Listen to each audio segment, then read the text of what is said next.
Because I always believe that if you really want to make a difference in the world, you can never do it alone. No matter how powerful you are, how wealthy you are, the best way to make a difference in the world is inspire others. So I was thinking that by doing such a thing as a walk, it will inspire, other NGOs, other, to, remember the sufferings of the people who are going through. Not only for international, but within Nepali people themselves should help each other. That was my, so walk to remember the people who died.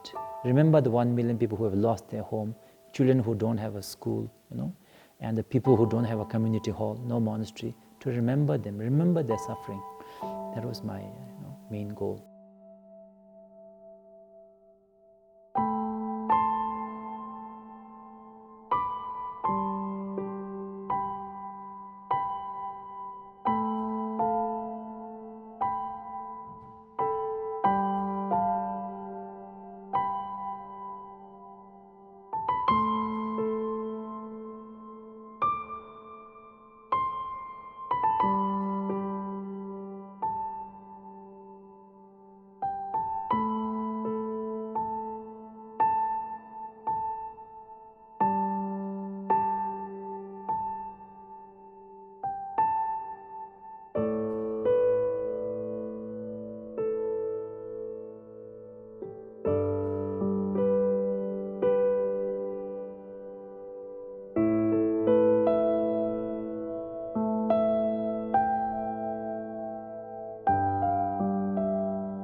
Other Padyatras, also I always felt that we were doing something meaningful.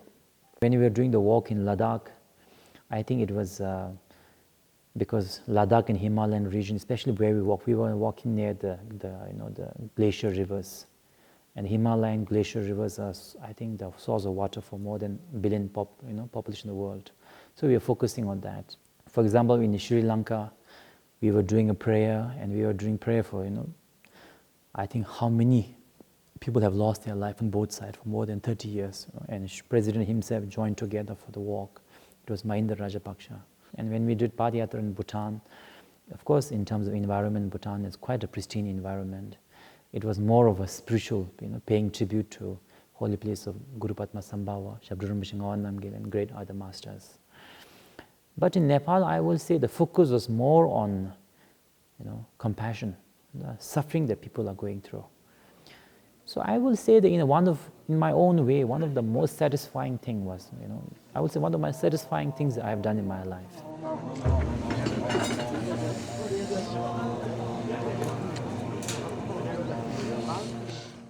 One of the most amazing thing that I saw during the Nepal Padyatra was that in terms of material loss, they don't have a shelter. But in terms of a spirit, I found that they were quite in good spirit. And I think that that is very important, that to be, when we are facing difficulty, to keep our spirit, especially our spirit of helping each other.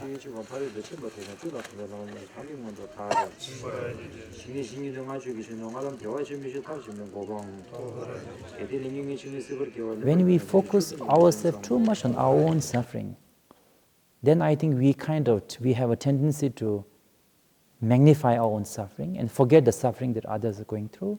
But when we can overcome a little bit of our own suffering and think of others and come together, then I think there's that sense of community, that sense of helping each other is one of the best ways to overcome any kind of a natural disaster.